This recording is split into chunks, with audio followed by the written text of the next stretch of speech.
Dramaboi and the Gypsy. Late one evening, Dramaboi was on his way to a new home. Tom and Madge Summers had just bought him for their riding stables at Applegate. The horse box began to sway dangerously, and Tom had to stop at the side of the road. When he opened the back of the box to calm the pony, Dramaboi suddenly leapt down and thundered away into the dark. Madge wanted to go after him, but Tom said, "We'll never catch him now. We'll come back tomorrow." And they drove off, leaving the pony alone in the night. At first, Dramaboi thought only of getting away from the horse box, and he thundered noisily along the hard road. Then he slowed to a trot. He felt lost and frightened, and he missed his warm stable. Sheltering beside a hedge, he fell asleep.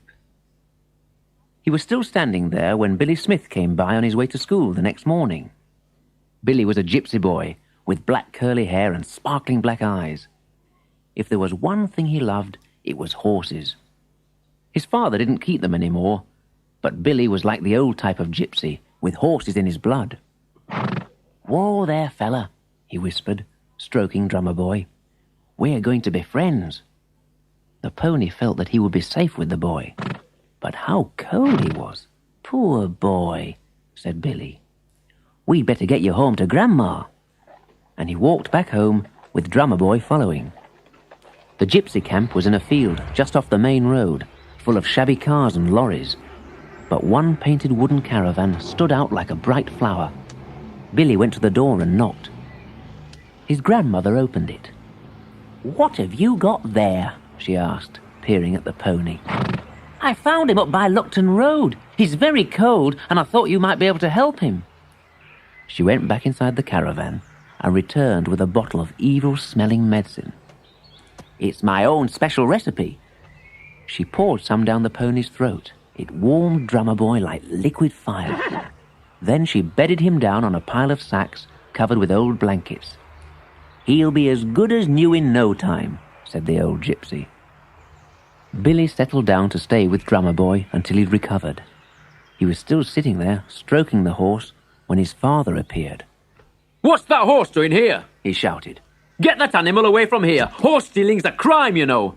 "But I didn't steal him. I found him." "In that case, you'd better take him to the police station in Luckton. They'll know what to do with it until the owner turns up." "Perhaps if nobody claims him, the police will let me keep him." "You can put that idea right out of your head," snapped his father. "There's no room here for horses." And he stamped off.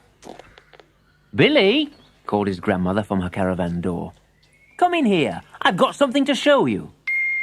From an old carved chest, she took out a parcel and slowly unwrapped the most beautiful bridle Billy had ever seen. "It belonged to your great-grandfather, my father," she said. "He had 40 horses, and this was made for his favourite. Now, you look after it, do you hear? Treat it well, and it'll bring you luck." Billy could hardly find the words to thank her. He went outside and put the bridle over Dramaboi's head. "There, it fits perfectly." Then he sighed. "But by this afternoon, I won't have you any more." Dramaboi knew it was time to go. He got to his feet, Billy mounted him, and he cantered out of the camp.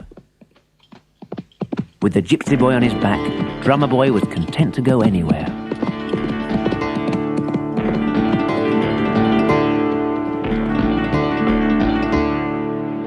A path cut across the fields of purple heather towards Luckton and the police station. Dramaboi began to enjoy himself, and he raced over the ground. Billy seemed as light as a feather on his back. They galloped uphill towards a low stone wall. How Dramaboi loved to jump! He shortened his stride and prepared to leap the wall.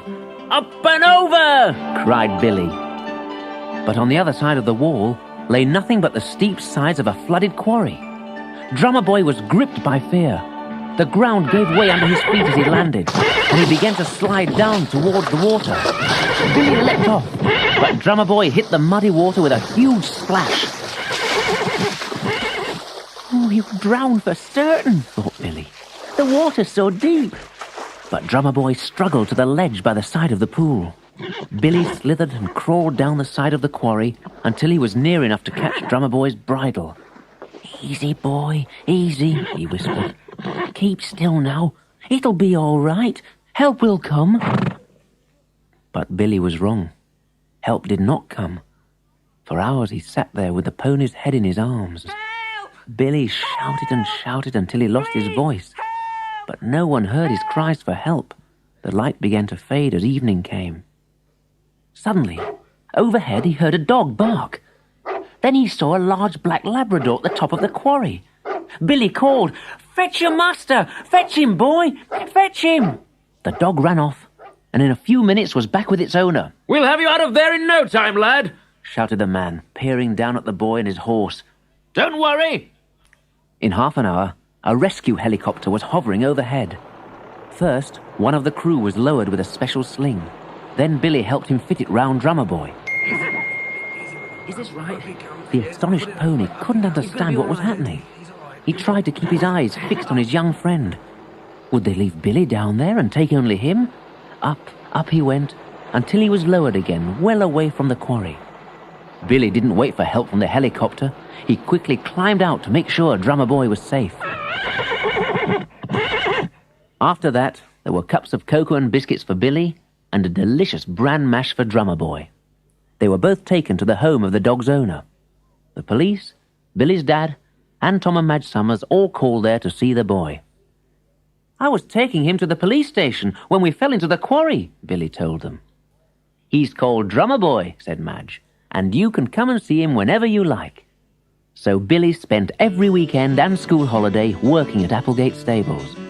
A lot of children rode Dramaboi, but he only wore the gypsy bridle when Billy was on him. And that was not the last time that it brought them adventure.